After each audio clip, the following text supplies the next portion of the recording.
Shabbos. We also had the opportunity to welcome 3 very special guests. So Reb Dalia, whose voice you heard sing along earlier, is new to our community, but Rabbi Sofia and Rabbi Brett need very little introduction. Rabbi Sofia is a child of the community. Rabbi Brett, you're an adopted child of our community. And those who will be joining us tomorrow morning in Greenpoint will have the opportunity to study with Rabbi Brett and to study with both of them for those who have signed up for Limud on Saturday night and for the whole of Sunday. If you haven't already done so, you're meshugana. You're missing a great opportunity. So do that after Shabbos. But right now, it's my pleasure and honor to invite my colleague, Rabbi Sofia, to come and teach us Torah this evening.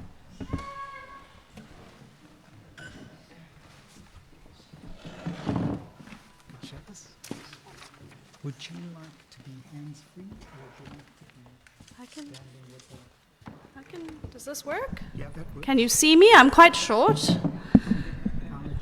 You'll adjust me. All right. Good Shabbos, everybody. So happy to be back and to see everybody, some new faces and some familiar ones. So tomorrow is our daughter Dalia's first birthday. Yeah, that's huge. Her due date was actually the 19th of August of last year. I was convinced that she was going, I know, baby. I know, I'm talking about you. You can come stand with me. I was convinced that she was going to be on time on her due date because it was a full moon. It wasn't just a full moon. It was a blue supermoon. I don't know if you remember August of last year. There were all these fantastical supermoons. I think that one was a sturgeon moon. So I thought, it doesn't get more auspicious than this. Of course my child is going to be born on the blue supermoon. So what did I do? I walked up and down this big hill by our house, both to catch a glimpse of the moon and, of course, to help induce labor, because at that point I didn't have any signs yet. But Dalia stayed put. She decided she was going to be on her own timeline. And of course she arrived at just the right time at 10:45 in the morning on the 23rd of August, 2024. But in the days leading up to her birth, the moon was my guide. It was my calendar. And I looked up to the sky every night for guidance and strength. Now this year, I don't know if you're how in tune you are to the cycles of the moon, but our new moon for the month of Elul begins actually tomorrow night on the end of Dalia's birthday.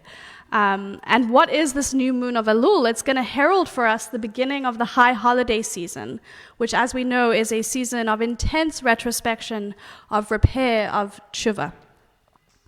Now, the first time that we meet the moon, when do we first meet the moon in our tradition? Come on.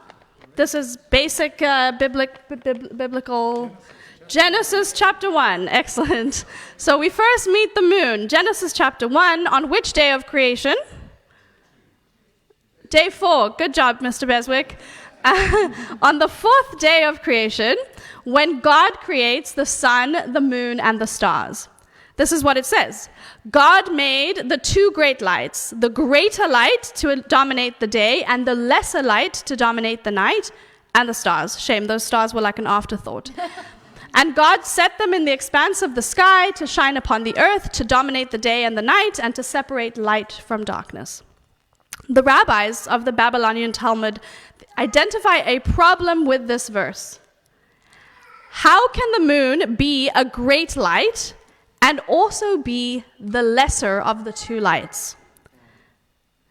To solve the problem, they tell this extraordinary story in a midrash found on the pages of the Bavli, Chulin 60b. Here's how it goes. When God first created the sun and the moon, they were equally bright. The moon turned to God and said, Master of the universe, is it possible for 2 kings to serve with 1 crown? In response, God tells the moon to diminish herself, to which she replies, since I offered you a correct observation, you think I should diminish myself? God offers her another compensation. Why don't you rule during the day alongside the sun and also rule on your own at night? But the moon does not accept this either. So God tries again. How about this? Let the Jewish people count the days and the years with you. This will be your greatness. But the moon is still not consoled, for the Jews will also rely on the sun to count the seasons of the year. God offers the moon one last compensation for diminishing her, but this does not console her. So God finally says, "Bring atonement for me, since I diminished the moon." God's confession here is quite remarkable. Make atonement for me, for I diminished the light in the world. We know from the world that we live in that much of the darkness around us comes as a result of our human actions. But God acknowledges here God's own role in that darkness too. After all, we are created by God in God's own image. God forgives us when we commit our transgressions. But who forgives God? We find the answer in God's own words in this midrash and in the instructions for sacrifices listed a few parshiot back in Parshat Pinchas in the book of Numbers. It says on Rosh Chodesh, the new moon, we are told to sacrifice a goat as a sin offering for God.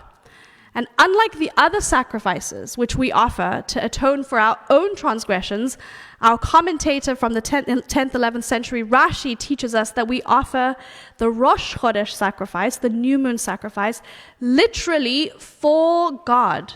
We offer it on behalf of God to atone for God's transgressions. As Rabbi David Kasher so beautifully puts it, we bring the offering on God's behalf, and then we turn around and forgive God as if for a moment we were God forgiving us. The Rosh Chodesh ritual sacrifice invites us to embody the work of teshuvah, to be at once the one who asks for forgiveness and the one who forgives. So tomorrow night, when the new moon of Elul begins bit by bit to light up the night sky, it will be a confession from God of God's own shortcomings. And it will also be a request for forgiveness for diminishing the world's light. We will respond, in turn, by beginning our work of teshuvah, of repair, as this season demands of us. This is what Elul and the high holiday season, I can't believe the high holidays are here, my word. This is what, sorry, rabbi moment there. This is what Elul and the high holiday season is all about. It's about doing that hard work of reflection, making sacrifices, seeking forgiveness from those whom we have wronged, and perhaps even harder, forgiving those who have wronged us. And it's through our own cheshbon hanefesh, our own spiritual accounting, that we will atone for God and make space for the world's light to shine just a little bit brighter. Ken Yehi Ratzon, may it be our will, may it be God's will. Shabbat Shalom, everybody.